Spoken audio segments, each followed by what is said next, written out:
Hello, it's Chris DeLeon, and today I'm going to be putting together a simple spectrometer using instructions from CalTech's website.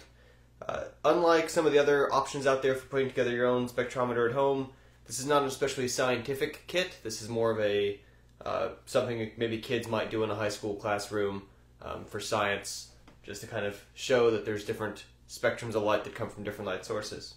Now, the materials that it lists on the site for CalTech are not 100% what we need. They mention the cereal box. They mention a CD. Within our group, we're actually making several spectrometers, so we're trying out multiple different kits. And in addition to that, we decided we want to use different kinds of discs, so I'll be using a BluRay, and we'll see if the refraction pattern off of it is perhaps different from some of the others.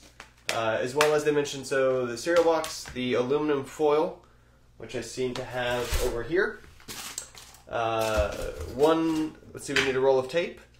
Need a 60-degree angle template, which is what this is for me.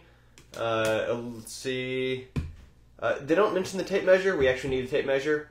They do mention scissors, and they don't mention a pen, but the instructions also include use of a pen, so we'll have that on hand as well. Now, the first thing that we need to do is to measure in from the top of the box. Here's our box. We'll measure in 1.5 inches and make a mark. And on the diagram, they use their protractor with a ruler guide on the edge of it. In fact, oftentimes now these pretty standard edition 30, 60, 90 triangles don't actually have inches on them. So that's why we need to use tape measure in its place.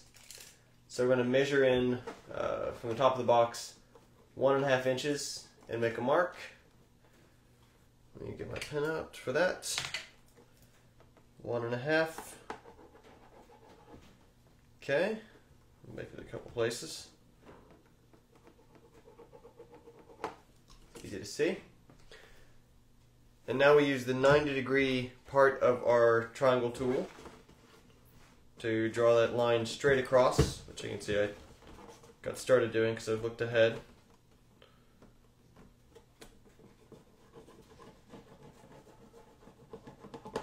And so that line is 1.5 inches from the edge.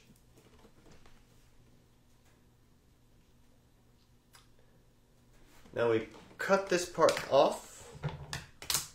We fold up the flaps where it was. And flap 3. And now we're supposed to cut off all the flaps. Edge box. Okay, and so the next step, we have the box with the edge that has the holes cut into. We're supposed to take our 30, 60, 90 triangle, put the point of it up against the edge, and we're going to use this line to cut into it from both sides to put the disc there.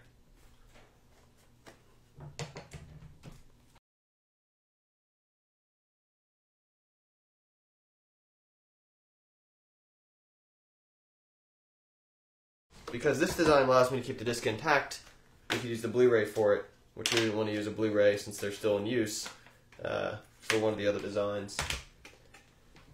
Okay, so we've cut that into both sides, and now we put the disc in between those slits in the hole at the top of the box. Kind of hoping this doesn't scratch the disc anyway. It seems sufficiently gentle for touching plastic. Can't tell if this disc is thick or if the top is just loose on this box or what the deal is, but it's our situation. I'm actually going to, it looks like in their box the top is fitted together more tightly. I'm going to improvise a bit here and use this piece of tape to hold the top shut. And I think that'll give us a more firm grip on that CD without it wobbling around so much. There we go.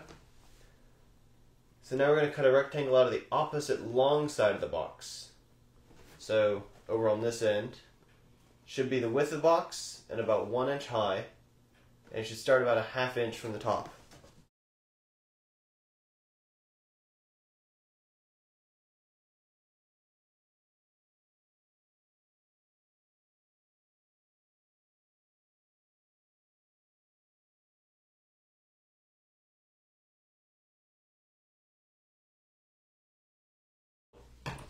So there we've got the hole and a gap across from it.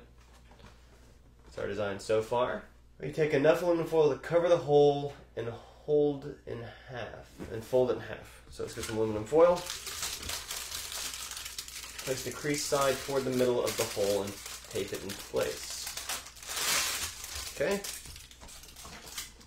So we cover the hole, then we fold it in half.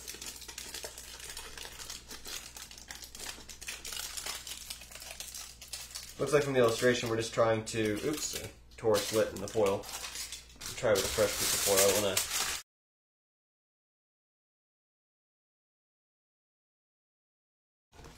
take a second piece of foil and cover the bottom half of the hole. You want to leave a gap between the two pieces of foil. The gap should be between 0.1 and 1 millimeter. Too wide and gets blurry. Okay, well, this is an extremely small hole.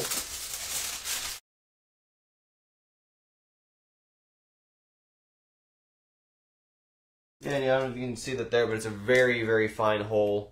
Very fine line between the two.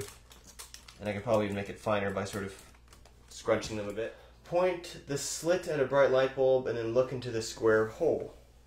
So I've got a number of bright lights around the room. And just to confirm. Okay. So here's our box again. We've got the slit. Test one, we've got extremely bright bulb here. And if I point it at this bulb, you see we get a certain pattern on the disc from it. Mostly looks like kind of a red line. If we compare that to, here I've got a set of bright LEDs, like for a work site. If I point the slit at the bulb, you can see actually there we get different colors. We don't get the red, we get more of kind of some greens. And over here we've got some compact fluorescents. This top one's actually a 300 watt equivalent. This bottom one's a little weaker. If we point the slit at it, it's hard to say. It looks like still plenty of greens, maybe a little bit of red. Can't tell if that blue is a part of it or if that's just something else going on in the light.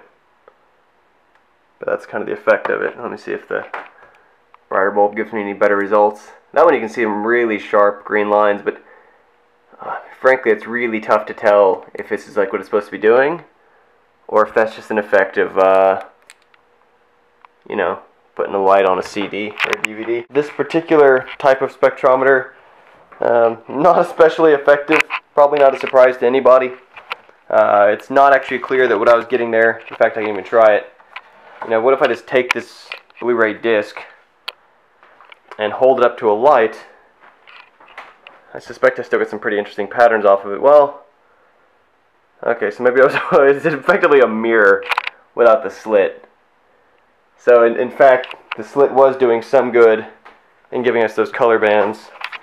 Although it didn't really resemble a spectrometer, certainly the results were better than this here. I mean, like I say, it's basically a mirror without the attachment to the slit box. So that's my finding for the CalTech spectrometer. I wouldn't recommend it, but hopefully we'll learn some lessons from this when we construct the kit we're receiving in the mail soon.